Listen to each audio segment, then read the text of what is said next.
আমার বড় জায়ের বোন বিন্দু তার খুড়তুতো ভাইদের অত্যাচারে আমাদের বাড়িতে তার দিদির কাছে এসে যেদিন আশ্রয় নিলে, তোমরা সেদিন ভাবলে এ আবার কোথাকার আপদ। আমার পোড়া স্বভাব, কি করব বলো। দেখলাম তোমরা সকলেই মনে মনে বিরক্ত হয়ে উঠেছ। সেই জন্যই এই নিরাশ্রয় মেয়েটির পাশে আমার সমস্ত মন যেন একেবারে কোমর বেঁধে দাঁড়ালো।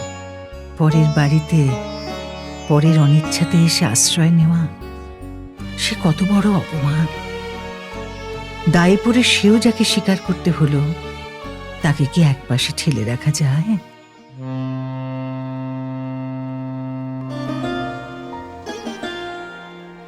মনের বন্দরে দাঁড়িয়ে নোয়ার গল্প জাহাজ এখন শুধু গল্পের সাগরে পাড়ি দেওয়ার অপেক্ষা। এই ছাড়ল গল্প জাহাজ। উঠে পড়ুন শিগগিরই। রকমারি গল্পের 7 সমুদ্র পেরিয়ে চলুন আমরা যাই অনন্য এক আনন্দ সাগরে। নোয়ার গল্প জাহাজ।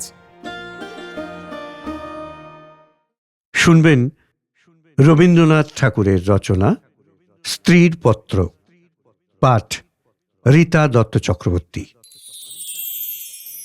শ্রীচরণ কমলেশু, আজ 15 বছর আমাদের বিবাহ হয়েছে।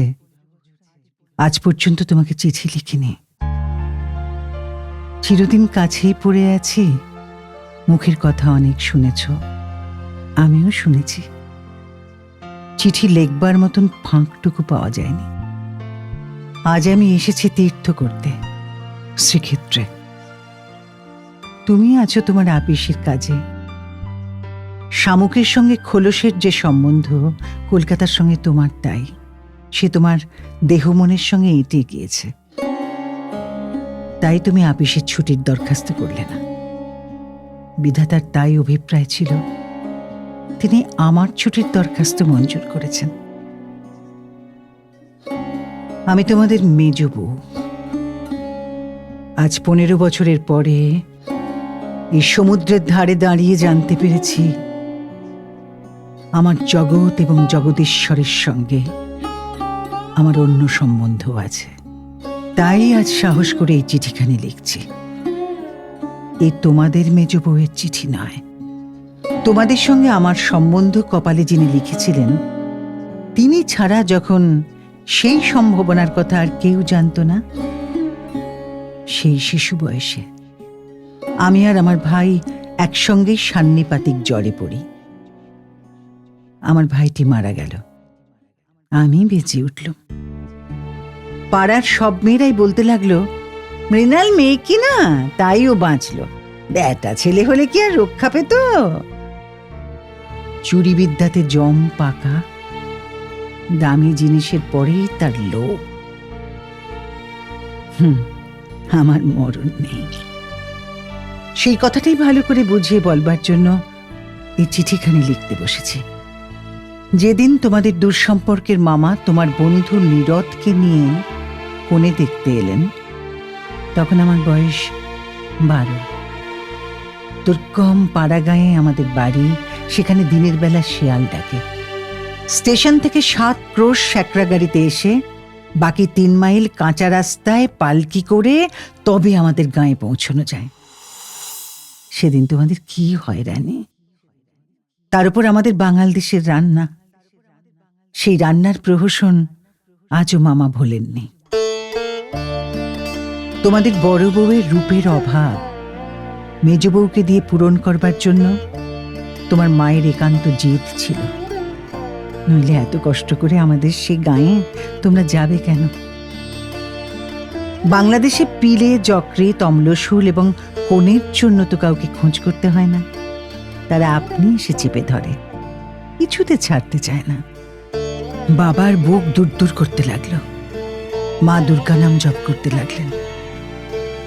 শহরের দেবতাকে পাড়াগাঁয়ের পূজারী কি দিয়ে সন্তুষ্ট করবে? মেয়ের রূপের উপর ভরসা, কিন্তু সে রূপের গুমর তো মেয়ের মধ্যে নেই। যে ব্যক্তি দেখতে এসেছে সে তাকে যে দামই দেবে, সেই তার দাম।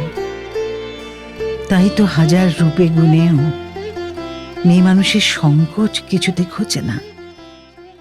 সমস্ত বাড়ির, এমনকি সমস্ত পাড়ার এই আতঙ্ক আমার বুকের মধ্যে পাথরের মতো চেপে বসল। সেদিনকার আকাশের যত আলো এবং জগতের সকল শক্তি যেন 12 বছরের একটি পাড়াগে মেয়েকে দুইজন পরীক্ষকের 2 জোড়া চোখের সামনে শক্ত করে তুলে ধরবার জন্য পেয়াদাগিরি করছিল। আমার লুকোবার জায়গা ছিল না। সমস্ত আকাশকে কাঁদিয়ে দিয়ে বাঁশি বাজতে লাগলো। তোমাদের বাড়িতে এসে উঠলাম। আমার খুঁতগুলি সবিস্তারে খতিয়ে দেখেও গিন্নির দল সকলে স্বীকার করলেন মোটের উপর আমি সুন্দরী বটে। সে কথা শুনে আমার বড় জায়ের মুখ গম্ভীর হয়ে গেল। কিন্তু আমার রূপের দরকার কি ছিল তাই ভাবি। রূপ জিনিসটাকে যদি কোনো সেকেলে পণ্ডিত গঙ্গা মৃত্তিকা দিয়ে গড়তেন তাহলে ওর আদর থাকত, কিন্তু ওটা যে কেবল বিধাতা নিজের আনন্দে গড়েছেন, তাই তোমাদের ধর্মের সংসারে ওর দাম নেই। আমার যে রূপ আছে সে কথা বলতে তোমার বেশি দিন লাগেনি, কিন্তু আমার যে বুদ্ধি আছে সেটা তোমাদের পদে পদে স্মরণ করতে হয়েছে। ওই বুদ্ধিটা আমার এতই স্বাভাবিক যে তোমাদের ঘরকন্যার মধ্যে এত কাল কাটিয়েও আজও সে টিকে আছে। মা আমার এই বুদ্ধিটার জন্য ভীষণ উদ্বিগ্ন ছিলেন। মেয়ে মানুষের পক্ষে এক বালাই। যাকে বাধা মেনে চলতে হবে সে যদি বুদ্ধিকে মেনে চলতে চায় তবে ঠোকর খেয়ে খেয়ে তার কপাল ভাঙবেই। কিন্তু কি করব বলো, তোমাদের ঘরের বউয়ের যতটা বুদ্ধির দরকার বিধাতা অসতর্ক হয়ে আমাকে তার চেয়ে অনেকটা বেশি দিয়ে ফেলেছেন। সে আমি এখন ফিরিয়ে দিই কাকে? তোমরা আমাকে মেয়ে জ্যাঠা বলে দুবেলা গাল দিয়েছ।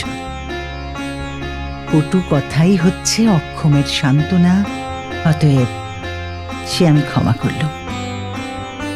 আমার একটা জিনিস তোমাদের ঘরকন্যার বাইরে ছিল, সেটা কেউ তোমরা জানোনি। আমি লুকিয়ে কবিতা লিখতুম। সে ছাইপাশ যাই হোক না, সেখানে তোমাদের অন্দরমহলের পাঁচিল ওঠেনি।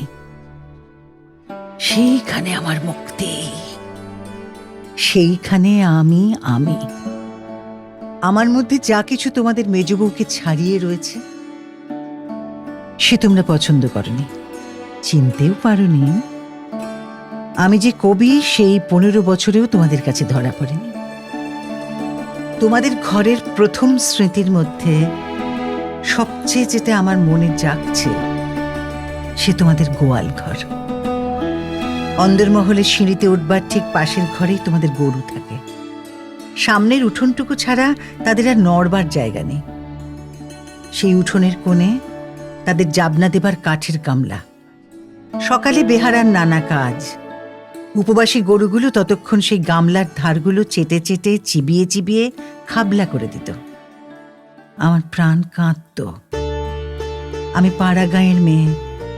তোমাদের বাড়িতে যেদিন নতুন এলুম সেদিন সেই 2টি গরু এবং 3টি বাছুরই সমস্ত শহরের মধ্যে আমার চিরপরিচিত আত্মীয়ের মতন আমার চোখে ঠেকল। যতদিন নতুন বউ ছিলুম নিজে না খেয়ে লুকিয়ে ওদের খাওয়াতো। যখন বড় হলুম তখন গরুর প্রতি আমার প্রকাশ্য মমতা লক্ষ্য করে আমার ঠাট্টার সম্পর্কীয়রা আমার গোত্র সম্বন্ধে সন্দেহ প্রকাশ করতে লাগলেন। আমার মেয়েটি জন্ম নিয়েই মারা গেল। আমাকেও সে সঙ্গে যাবার সময় ডাক দিয়েছিল। সে যদি বেঁচে থাকতো তাহলে সেই আমার জীবনে যা কিছু বড়, যা কিছু সত্য সমস্ত এনে দিত। তখন মেজ বউ থেকে একেবারে মা হয়ে বসতুম। মা যে এক সংসারের মধ্যে থেকেও বিশ্ব সংসারের। মা হবার দুঃখটুকু পেলুম, কিন্তু মা হবার মুক্তিটুকু পেলুম না। মনে আছে ইংরেজ ডাক্তার এসে আমাদের অন্দর দেখে আশ্চর্য হয়েছিল এবং আঁতুর ঘর দেখে বিরক্ত হয়ে বকাবকি করেছিল। সদরে তোমাদের একটুখানি বাগান আছে, ঘরে সাজসজ্জা আসবাবের অভাব নেই, আর অন্দরটা যেন পশমের কাজের উল্টো পিঠ। সেদিকে কোনো লজ্জা নেই, শ্রী নেই, শয্যা নেই। সেদিকে আলো মিটমিট করে জ্বলে, হাওয়া চোরের মতো প্রবেশ করে। উঠোনের আবর্জনা নড়তে চায় না, দেওয়ালের এবং মেঝের সমস্ত কলঙ্ক অক্ষয় হয়ে বিরাজ করে। কিন্তু ডাক্তার একটা ভুল করেছিল। সে ভেবেছিল এটা বুঝি আমাদের অহরাত্র দুঃখ দেয়। ঠিক উল্টো, অনাদর জিনিসটাই ছাইয়ের মতন। সে ছাই আগুনকে হয়তো ভিতরে ভিতরে জমিয়ে রাখে, কিন্তু বাইরে থেকে তার তাপটাকে বুঝতে দেয় না। আত্মসম্মান যখন কমে যায় তখন অনাদরকে তো অন্যায্য বলে মনে হয় না, সেই জন্য তার বেদনা নেই। তাই তো মেয়ে মানুষ দুঃখ বোধ করতেই লজ্জা পায়। আমি তাই বলি, মেয়ে মানুষকে দুঃখ পেতেই হবে, এইটাই যদি তোমাদের ব্যবস্থা হয়, তাহলে যত দূর সম্ভব তাকে অনাদরে রেখে দেওয়াই ভালো। আদরে দুঃখের ব্যথাটা কেবল বেড়ে ওঠে। যেমন করেই রাখো, দুঃখ যে আছে এ কথা মনে করবার কথাও কোনোদিন মনে আসেনি। আঁতুর ঘরে মরণ মাথার কাছে এসে দাঁড়ালো, মনে ভয়ই হলো না। জীবন আমাদের কি বা যে মরণকে ভয় করতে হবে? আদরে যত্নে যাদের প্রাণের বাঁধন শক্ত করেছে, মরতে তাদেরই বাধে। সেদিন যম যদি আমাকে ধরে টান দিত, তাহলে আলগা মাটি থেকে যেমন অতি সহজে ঘাসের চাপড়া উঠে আসে সমস্ত শিকড় শুদ্ধ, আমি তেমনি করে উঠে আসতাম। বাঙালির মেয়ে তো কথায় কথায় মরতে যায়, কিন্তু এমন মরায় বাহাদুরিটা কি? মরতে লজ্জা হয়, আমাদের পক্ষে ওটা এতই সহজ। আমার মেয়েটি তো সন্ধ্যা তারার মতন ক্ষণকালের জন্য উদয় হয়েই অস্ত গেল। আবার আমার নিত্যকর্ম এবং গরু বাছুর নিয়ে পড়লাম। জীবন তেমনি করেই গড়াতে গড়াতে শেষ পর্যন্ত কেটে যেত। আজকে তোমাকে এই চিঠি লেখবার দরকারই হতো না, কিন্তু বাতাসে সামান্য একটা বীজ উড়িয়ে নিয়ে এসে পাকা দালানের মধ্যে অশ্বত্থ গাছের অঙ্কুর বের করে। শেষকালের সেইটুকু থেকে ইট কাঠের বুকের পাঁজর বিদীর্ণ হয়ে যায়। আমার সংসারের পাকা বন্দোবস্তের মাঝখানে ছোট একটুখানি জীবনের কণা কোথা থেকে উড়ে এসে পড়ল। তারপর থেকে ফাটল শুরু হলো। বিধবা মার মৃত্যুর পরে আমার বড় জায়ের বোন বিন্দু তার খুড়তুতো ভাইদের অত্যাচারে আমাদের বাড়িতে তার দিদির কাছে এসে যেদিন আশ্রয় নিলে, তোমরা সেদিন ভাবলে এ আবার কোথাকার আপদ। আমার পোড়া স্বভাব, কি করব বলো? দেখলুম তোমরা সকলেই মনে মনে বিরক্ত হয়ে উঠেছ। সেই জন্যই এই নিরাশ্রয় মেয়েটির পাশে আমার সমস্ত মন যেন একেবারে কোমর বেঁধে দাঁড়ালো। পরের বাড়িতে পরের অনিচ্ছাতে এসে আশ্রয় নেওয়া, সে কত বড় অপমান। দায়ে পড়ে সেও যাকে স্বীকার করতে হলো, তাকে কি একপাশে ঠেলে রাখা যায়? তারপরে দেখলুম আমার বড় জায়ের দশা। তিনি নিতান্ত দরদে পড়ে বোনটিকে নিজের কাছে এনেছেন, কিন্তু যখন দেখলেন স্বামীর অনিচ্ছা, তখন এমনই ভাব করতে লাগলেন যেন এ তাঁর এক বিষম বালাই, যেন একে দূর করতে পারলেই তিনি বাঁচেন। এই অনাথা বোনটিকে মন খুলে প্রকাশ্যে স্নেহ দেখাবেন, সে সাহস তাঁর হলো না। তিনি প্রতিব্রতা। তাঁর এই সংকট দেখে আমার মন আরো ব্যথিত হয়ে উঠল। দেখলুম বড় যা সকলকে একটু বিশেষ করে দেখিয়ে দেখিয়ে বিন্দুর খাওয়া পড়ার এমনই মোটা রকমের ব্যবস্থা করলেন, এবং বাড়ির সর্বপ্রকার দাসী বৃত্তিতে তাকে এমন ভাবে নিযুক্ত করলেন যে আমার কেবল দুঃখ নয়, লজ্জা বোধ হলো। তিনি সকলের কাছে প্রমাণ করবার জন্য ব্যস্ত যে আমাদের সংসারে ফাঁকি দিয়ে বিন্দুকে ভারী সুবিধা দরে পাওয়া গেছে। ও কাজ দেয় বিস্তর, অথচ খরচের হিসাবে বেজায় সস্তা। আমাদের বড় জায়ের বাপের বংশে কুল ছাড়া আর বড় কিছু ছিল না, রূপও না, টাকাও না। আমার শ্বশুরের হাতে পায়ে ধরে কেমন করে তোমাদের ঘরে তাঁর বিবাহ হলো সে তো সমস্তই জানো। তিনি নিজের বিবাহটাকে এ বংশের প্রতি বিষম একটা অপরাধ বলেই চিরকাল মনে জেনেছেন। সেই জন্যে সকল বিষয়ে নিজেকে যতদূর সম্ভব সংকুচিত করে তোমাদের ঘরে তিনি অতি অল্প জায়গা জুড়ে থাকেন। কিন্তু তার এই সাধু দৃষ্টান্তে আমাদের বড় মুশকিল হয়েছে। আমি সকল দিকে আপনাকে অত অসম্ভব খাটো করতে পারি না। আমি যেটাকে ভালো বলে বুঝি আর কারো খাতিরে সেটাকে মন্দ বলে মেনে নেওয়া আমার কর্ম নয়। তুমিও তার অনেক প্রমাণ পেয়েছ। বিন্দুকে আমি আমার ঘরে টেনে নিলাম। দিদি বললেন, মেজবউ গরিবের ঘরের মেয়ের মাথাটি খেতে বসলেন। আমি যেন বিষম একটা বিপদ ঘটালুম এমনি ভাবে তিনি সকলের কাছে নালিশ করে বেড়ালেন। কিন্তু আমি নিশ্চয় জানি তিনি মনে মনে বেঁচে গেলেন। এখন দোষের বোঝা আমার উপরই পড়ল। তিনি বোনকে নিজে যে স্নেহ দেখাতে পারতেন না, আমাকে দিয়ে সেই স্নেহটুকু করিয়ে নিয়ে তার মনটা হালকা হলো।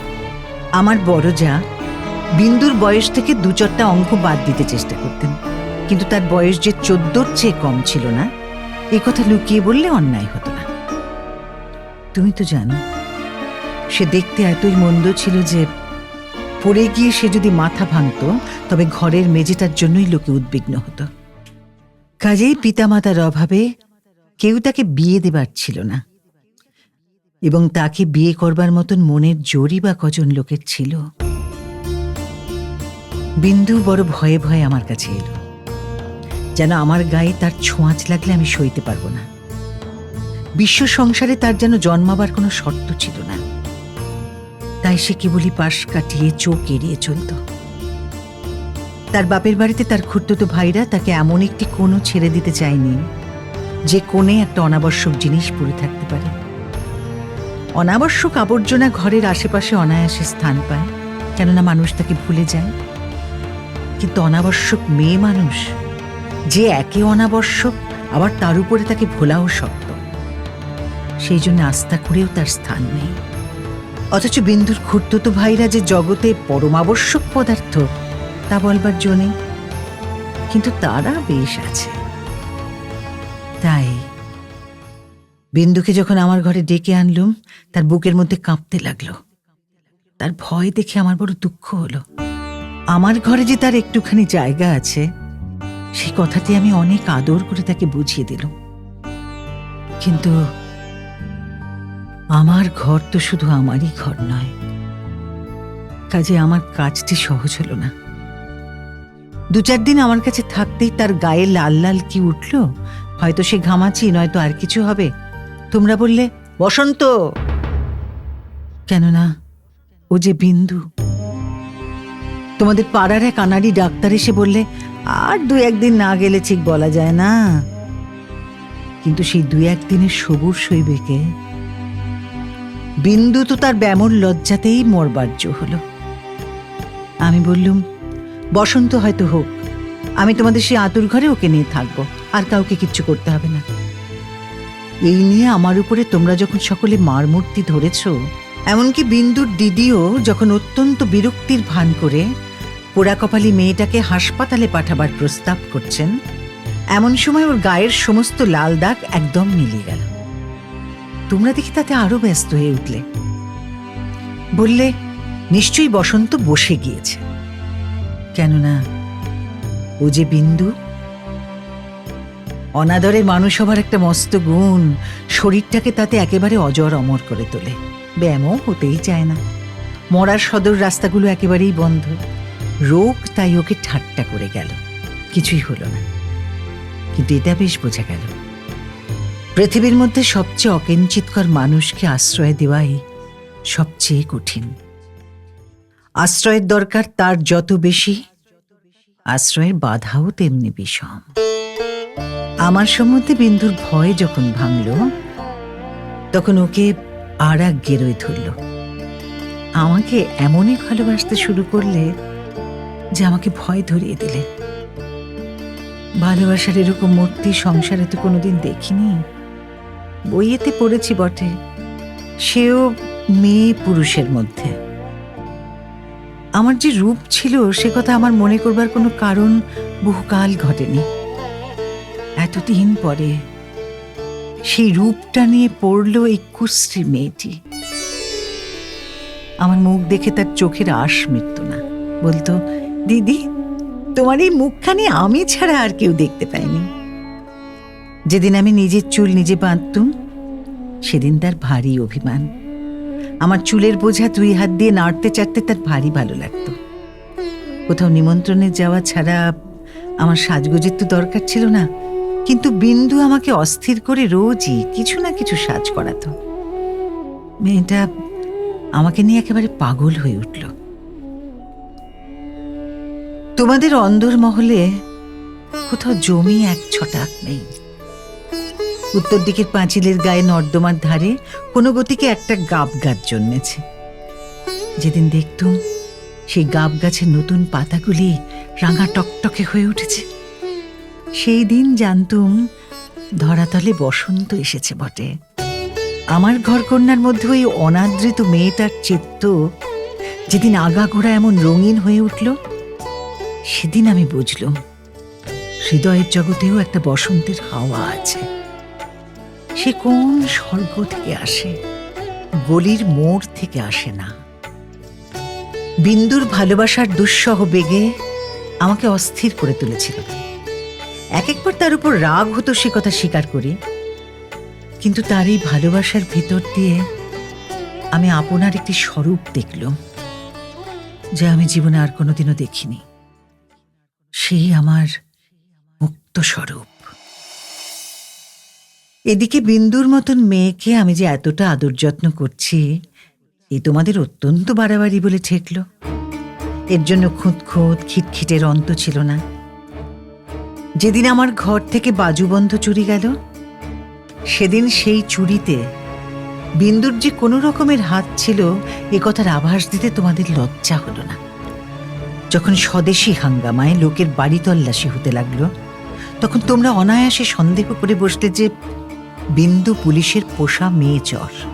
তার আর কোনো প্রমাণ ছিল না, কেবল এই প্রমাণ যে ও বিন্দু।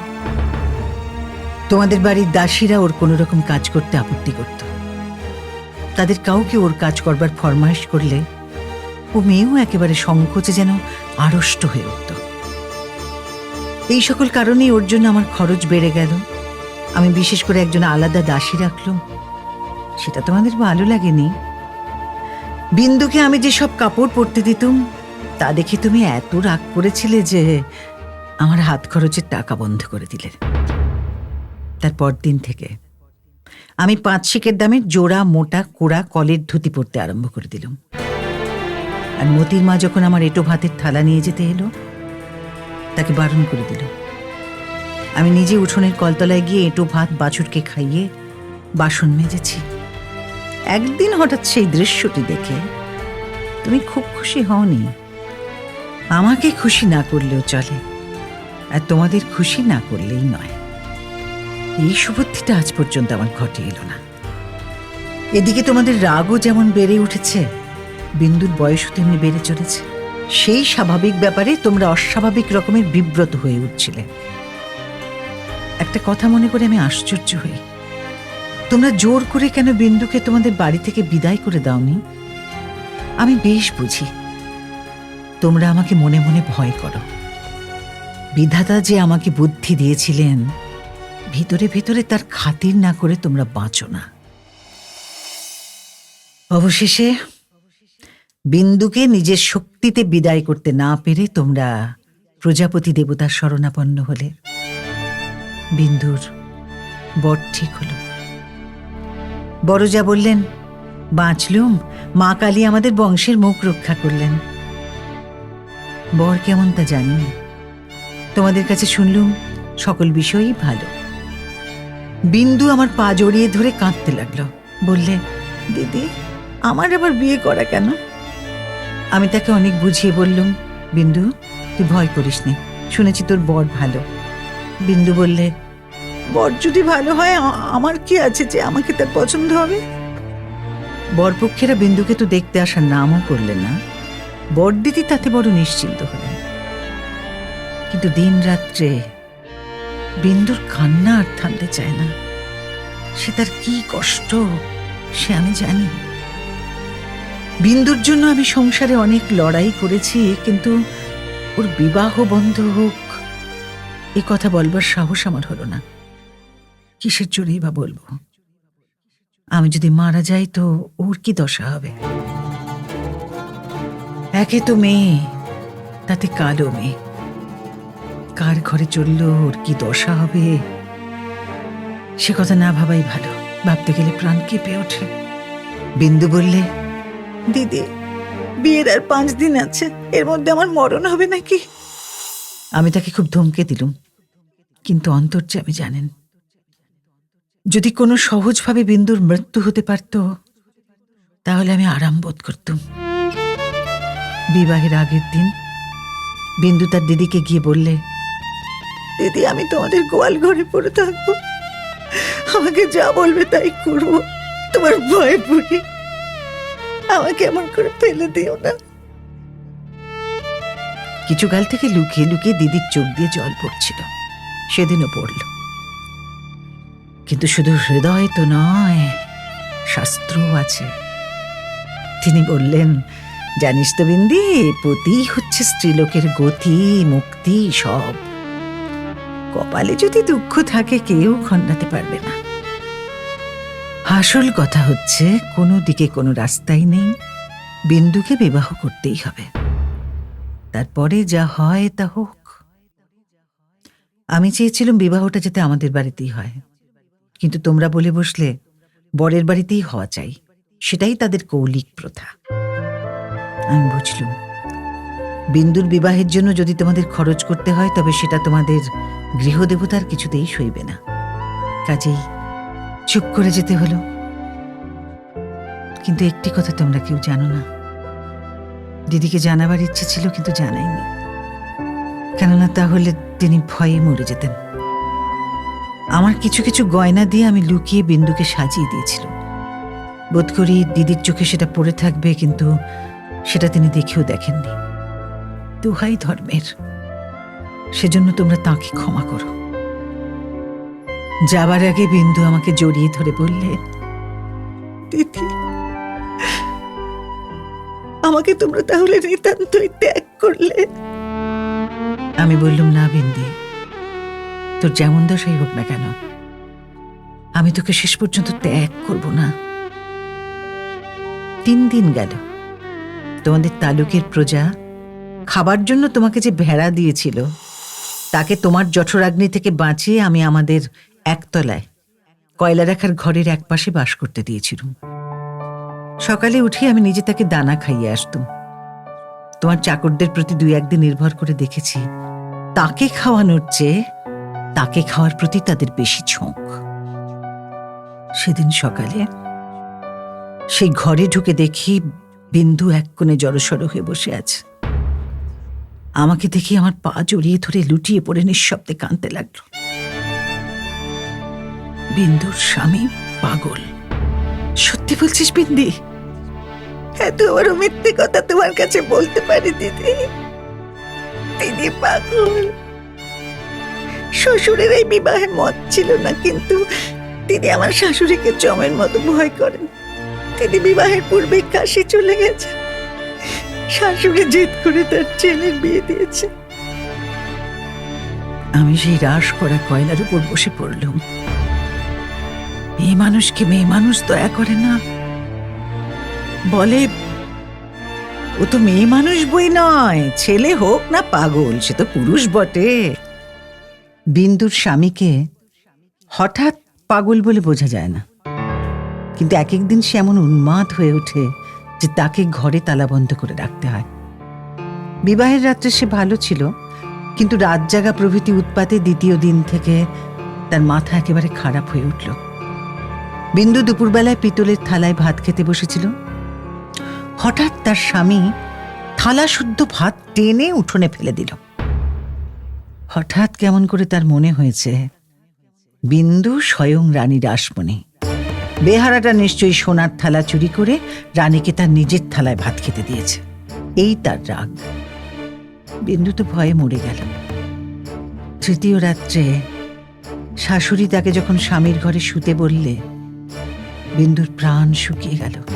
শাশুড়ি তার প্রচন্ড, রাগলে জ্ঞান থাকে না। সেও পাগল, কিন্তু পুরো নয় বলেই আরো ভয়ানক। বিন্দুকে ঘরে ঢুকতে হলো। স্বামী সে রাত্রে ঠান্ডা ছিল, কিন্তু ভয়ে বিন্দুর শরীর যেন কাঠ হয়ে গেল। স্বামী যখন ঘুমিয়েছে, অনেক রাত্রে সে অনেক কৌশলে পালিয়ে চলে এসেছে। তার বিস্তারিত বিবরণ লিখবার দরকার নেই। ঘৃণায়, রাগে আমার শরীর জ্বলতে লাগলো।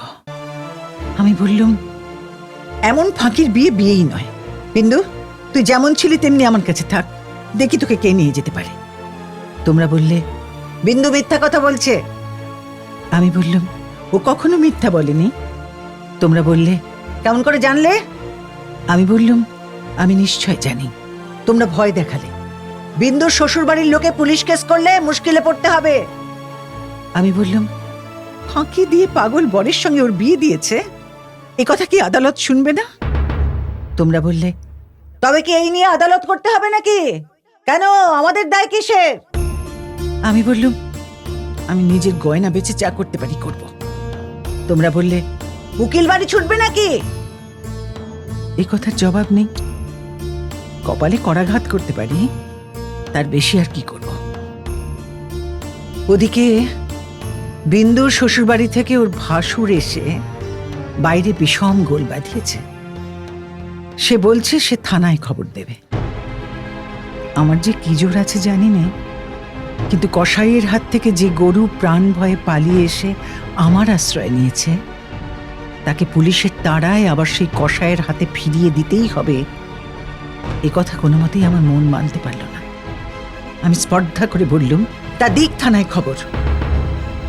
এই বলে মনে করলুম, বিন্দুকে এই বেলা আমার শোবার ঘরে এনে তাকে নিয়ে ঘরে তালাবন্ধ করে বসে থাকি।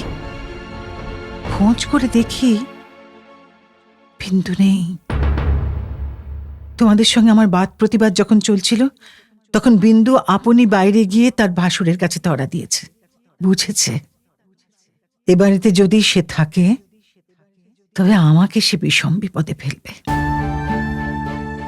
মাঝখানে পালিয়ে এসে বিন্দু আপন দুঃখ আরো বাড়ালে। তার শাশুড়ির তর্ক এই যে, তার ছেলে তোকে খেয়ে ফেলছিল না, মন্দ স্বামীর দৃষ্টান্ত সংসারে দুর্লভ নয়, তাদের সঙ্গে তুলনা করলে তার ছেলে তো সোনার চাঁদ। আমার বড় যা বললেন, হুর পোড়া কপাল, তা নিয়ে দুঃখ করে কি করব? তা পাগল হোক ছাগল হোক, স্বামী তো বটে। কুষ্ঠরোগীকে কোলে করে তার স্ত্রী বেশ্যার বাড়িতে নিজে পৌঁছে দিয়েছে, সতীসাধ্যের সেই দৃষ্টান্ত তোমাদের মনে যাচ্ছিল। জগতের মধ্যে অথমতম কাপুরুষতার এই গল্পটা প্রচার করে আসতে তোমাদের পুরুষের মনে আজ পর্যন্ত একটু সংকোচ বোধ হয়নি। সেজন্যই মানব জন্ম নিয়েও বিন্দুর ব্যবহারে তোমরা রাগ করতে পেরেছ, তোমাদের মাথা হেঁট হয়নি। বিন্দুর জন্য আমার বুক ফেটে গেল, কিন্তু তোমাদের জন্যে আমার লজ্জার সীমা রইল না। আমি তো পাড়া গিয়ে মেয়ে, তার উপরে তোমাদের ঘরে পড়েছি। ভগবান কোন ফাঁক দিয়ে আমার মধ্যে এমন বুদ্ধি দিলেন, তোমাদের এইসব ধর্মের কথা আমি যে কিছুতেই সইতে পারলুম না। আমি নিশ্চয় জানত মরে গেলেও বিন্দু আমাদের ঘরে আর আসবে না, কিন্তু আমি যে তাকে বিয়ের আগের দিন আশা দিয়েছিল যে তাকে শেষ পর্যন্ত ত্যাগ করব না। আমার ছোট ভাই শরৎ কলকাতায় কলেজে পড়ছিল। তোমরা জানোই তো, যত রকমের ভলেন্টিয়ারি করা, প্লেগের পাড়ার ইঁদুর মারা, দামোদরের বন্যায় ছোটা, এতেই তার এত উৎসাহ যে উপরে উপরে দুবার সে এফএ পরীক্ষায় ফেল করেও কিছুমাত্র দমে যায়নি। তাকে আমি ডেকে বললুম, বিন্দুর খবর যাতে আমি পাই, তোকে সেই বন্দোবস্ত করে দিতে হবে শরৎ। বিন্দু আমাকে চিঠি লিখতে সাহস করবে না, লিখলেও আমি পাবো না। এরকম কাজের চেয়ে যদি তাকে বলতুম বিন্দুকে ডাকাতি করে আনতে, কিংবা তার পাগল স্বামীর মাথা ভেঙে দিতে, তাহলে সে বেশি খুশি হতো। শরতের সঙ্গে আলোচনা করছি, এমন সময় তুমি ঘরে এসে বললে, আবার কি হাঙ্গামা বাঁধিয়েছ? আমি বললুম, সেই যা সব গোড়ায় বাঁধিয়েছিল তোমাদের ঘরে এসেছিল, কিন্তু সে তো তোমাদেরই কীর্তি। তুমি জিজ্ঞাসা করলে, বিন্দুকে আবার এনে কোথাও লুকিয়ে রেখেছো? আমি বললাম, বিন্দু যদি আসতো তাহলে নিশ্চয় এনে লুকিয়ে রাখতাম, কিন্তু সে আসবে না, তোমাদের ভয় নেই। শরৎকে আমার কাছে দেখে তোমার সন্দেহ আরো বেড়ে উঠল। আমি জানতাম শরৎ আমাদের বাড়ি যাতায়াত করে, তোমরা কিছুতেই পছন্দ করতে না। তোমাদের ভয় ছিল ওর পরে পুলিশের দৃষ্টি আছে, কোন দিন ও কোন রাজনৈতিক মামলায় পড়বে তখন তোমাদের শুদ্ধ জড়িয়ে ফেলবে। সেই জন্য আমি ওকে ভাইফোঁটা পর্যন্ত লোক দিয়ে পাঠিয়ে দিতাম, ঘরে ডাকতাম না। তোমার কাছে শুনলুম বিন্দু আবার পালিয়েছে, তাই তোমাদের বাড়িতে তার ভাসুর খোঁজ করতে এসেছে। শুনে আমার বুকের মধ্যে শেল বিঁধল। হতভাগিনীর সে কি অসহ্য কষ্ট তা বুঝলুম, অথচ কিছুই করবার রাস্তা নেই। শরৎ খবর নিতে ছুটল। সন্ধ্যার সময় ফিরে এসে আমাকে বললে, বিন্দু তার খুড়তুতো ভাইয়ের বাড়ি গিয়েছিল, কিন্তু তারা তুমুল রাগ করে তখনই আবার তাকে শ্বশুরবাড়ি পৌঁছে দিয়ে গেছে। এর জন্য তাদের খেসারত এবং গাড়ি ভাড়া দণ্ড যা ঘটেছে তার ঝাঁজ এখনো তাদের মন থেকে মরেনি। তোমাদের খুড়ি মা শ্রীক্ষেত্রে তীর্থ করতে যাবেন বলে তোমাদের বাড়িতে এসে উঠেছেন। আমি তোমাদের বললুম, আমিও যাব। আমার হঠাৎ এমন ধর্মে মন হয়েছে দেখে তোমরা এত খুশি হয়ে উঠলে যে কিছুমাত্র আপত্তি করলে না। এ কথাও মনে ছিল যে এখন যদি কলকাতায় থাকি তবে আবার কোন দিন বিন্দুকে নিয়ে ফ্যাসাদ বাঁধিয়ে বসবো। আমাকে নিয়ে বিষম লেঠা। বুধবারে আমার যাবার দিন, রবিবারে সমস্ত ঠিক হলো। আমি শরৎকে ডেকে বললুম, যেমন করে হোক বিন্দুকে বুধবারে পুরী যাবার গাড়িতে তোকে তুলে দিতে হবে শরৎ। শরতের মুখ প্রফুল্ল হয়ে উঠল। সে বললে, ভয় নেই দিদি, আমি তাকে গাড়িতে তুলে দিয়ে পুরী পর্যন্ত চলে যাব, ফাঁকি দিয়ে জগন্নাথ দেখা হয়ে যাবে। সেই দিন সন্ধ্যার সময় শরৎ আবার এলো। তার মুখ দেখে আমার বুক দমে গেল। আমি বললুম, কি শরৎ, সুবিধা হলো না বুঝি? সে বললে, না। আমি বললুম, রাজি করাতে পারলি নে? সে বললে, আর দরকারও নেই। কাল রাত্রিরে সে কাপড়ে আগুন ধরিয়ে আত্মহত্যা করে মরেছে। বাড়ির যে ভাইপোটার সঙ্গে ভাব করে নিয়েছিলুম তার কাছে খবর পেলুম তোমার নামে সে একটা চিঠি রেখে গিয়েছিল, কিন্তু সে চিঠি ওরা নষ্ট করেছে। যাক, শান্তি হলো। দেশ শুদ্ধ লোক চটে উঠল, বলতে লাগলো মেয়েদের কাপড়ে আগুন লাগিয়ে মরা একটা ফ্যাশন হয়েছে। তোমরা বললে এ সমস্ত নাটক করা। তা হবে, কিন্তু নাটকের তামাশাটা কেবল বাঙালি মেয়েদের শাড়ির উপর দিয়ে হয় কেন, আর বাঙালি বীর পুরুষদের কোঁচার উপর দিয়ে হয় না কেন, সেটাও তো ভেবে দেখা উচিত। বিন্দিটার এমনই পোড়া কপাল বটে, যতদিন বেঁচে ছিল রূপে গুণে কোনো যশ পায়নি। মরবার বেলাও যে একটু ভেবে চিনতে এমন একটা নতুন ধরনে মরবে যাতে দেশের পুরুষরা খুশি হয়ে হাততালি দেবে, তাও তার ঘটে এলো না। মরেও লোকেদের চটিয়ে দিলে। দিদি ঘরের মধ্যে লুকিয়ে কাঁদলেন, কিন্তু সে কান্নার মধ্যে একটা সান্ত্বনা ছিল। যাই হোক না কেন, তবু রক্ষা হয়েছে।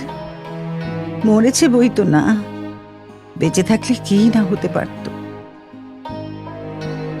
আমি তীর্থে এসেছি, বিন্দুর আর আসবার দরকার হলো না, কিন্তু আমার দরকার ছিল। দুঃখ বলতে লোকে যা বোঝে, তোমাদের সংসারে তা আমার ছিল না। তোমাদের ঘরে খাওয়া পড়া অসচ্ছল নয়। তোমার দাদার চরিত্র যেমন হোক, তোমার চরিত্রে এমন কোনো দোষ নেই যাতে বিধাতাকে মন্দ বলতে পারি। যদি বা তোমার স্বভাব তোমার দাদার মতোই হতো, তাহলেও হয়তো মোটের উপর আমার এমনিভাবেই দিন চলে যেত এবং আমার সতীসাধ্যী বড় জায়ের মতো পতিদেবতাকে দোষ না দিয়ে বিশ্বদেবতাকেই আমি দোষ দেবার চেষ্টা করতাম।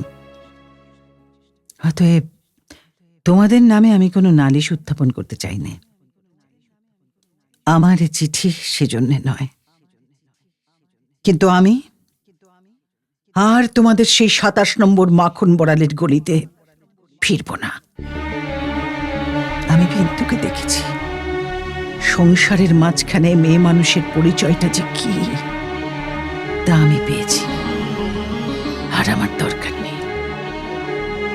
তারপরে এও দেখেছি, ও মেয়ে বটে, তবু ভগবান ওকে ত্যাগ করেননি। ওর উপরে তোমাদের যত জোরই থাক না কেন, সে জোরের অন্ত আছে। ও আপনার হতভাগ্য মানব জন্মের চেয়ে বড়। তোমরাই যে আপন ইচ্ছা মতো আপন দস্তুর দিয়ে ওর জীবনটাকে চিরকাল পায়ের তলায় চেপে রেখে দেবে, তোমাদের পা এত লম্বা নয়। মৃত্যু তোমাদের চেয়ে বড়। সেই মৃত্যুর মধ্যে সে মহান। সেখানে বিন্দু কেবল বাঙালি মেয়ে নয়, কেবল খুড়তুতো ভাইয়ের বোন নয়, কেবল অপরিচিত পাগল স্বামীর প্রবঞ্চিত স্ত্রী নয়, সেখানে সে অনন্ত। সেই মৃত্যুর বাঁশি এই বালিকার ভাঙা হৃদয়ের ভিতর দিয়ে আমার জীবনের যমুনা পারে যেদিন বাজল, সেদিন প্রথমটা আমার বুকের মধ্যে যেন বান বিঁধল। বিধাতাকে জিজ্ঞাসা করলাম, জগতের মধ্যে যা কিছু সবচেয়ে তুচ্ছ, তাই সবচেয়ে কঠিন কেন? এই গলির মধ্যকার চারদিকে প্রাচীর তোলা নিরানন্দের অতি সামান্য বুদ্বুদটা এমন ভয়ঙ্কর বাধা কেন?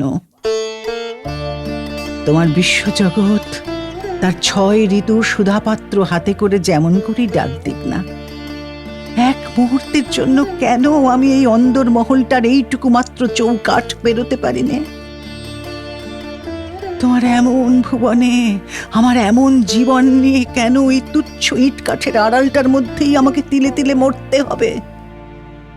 কত তুচ্ছ আমার এই প্রতিদিনের জীবনযাত্রা, কত তুচ্ছ এর সমস্ত বাঁধা নিয়ম, বাঁধা অভ্যাস, বাঁধা বুলি, এর সমস্ত বাঁধা মার।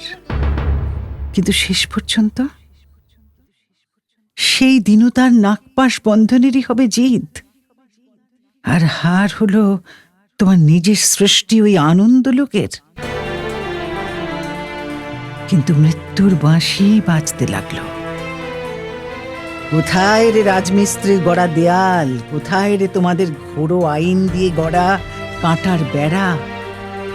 কোন দুঃখে, কোন অপমানে মানুষকে বন্দি করে রেখে দিতে পারে? ওই তো মৃত্যুর হাতে জীবনের জয় পতাকা উঠছে। ওরে মেজ বউ, ভয় নেই তোর। তোর মেজ বউয়ের খোলস ছিন্ন হতে এক নিমেষও লাগে না। তোমাদের গলিকে আর আমি ভয় করি না। আমার সম্মুখে আজ নীল সমুদ্র, আমার মাথার উপরে আষাঢ়ের মেঘপুঞ্জ। তোমাদের অভ্যাসের অন্ধকারে আমাকে ঢেকে রেখে দিয়েছিলে। ক্ষণকালের জন্য বিন্দু এসে সেই আবরণের ছিদ্র দিয়ে আমাকে দেখে নিয়েছিল। সেই মেয়েটাই তার আপনার মৃত্যু দিয়ে আমার আবরণখানা আগাগোড়া ছিন্ন করে দিয়ে গেল। আজ বাইরে এসে দেখি আমার গৌরব রাখবার আর জায়গা নেই। আমার এই অনাদৃত রূপ যার চোখে ভালো লেগেছে, সেই সুন্দর সমস্ত আকাশ দিয়ে আমায় চেয়ে দেখছেন। এইবার মরেছে মেজ বউ। তুমি ভাবছো আমি মরতে যাচ্ছি? ভয় নেই, অমন পুরনো ঠাট্টা তোমাদের সাথে আমি করব না। মীরাবাইও তো আমারই মতো মেয়ে মানুষ ছিল, তার শিকলও তো কম ভারী ছিল না, তাকে তো বাঁচবার জন্য মরতে হয়নি। মীরাবাই তার গানে বলেছিল, ছাড়ুক বাপ, ছাড়ুক মা, ছাড়ুক যে যেখানে আছে। মীরা কিন্তু লেগেই রইল, প্রভু তাতে তার যা হবার তা হোক। এই লেগে থাকাই তো বেঁচে থাকা। আমিও বাঁচব, আমি বাঁচলুম। তোমাদের চরণতলাশ্রয়োচ্ছিন্ন মৃণাল।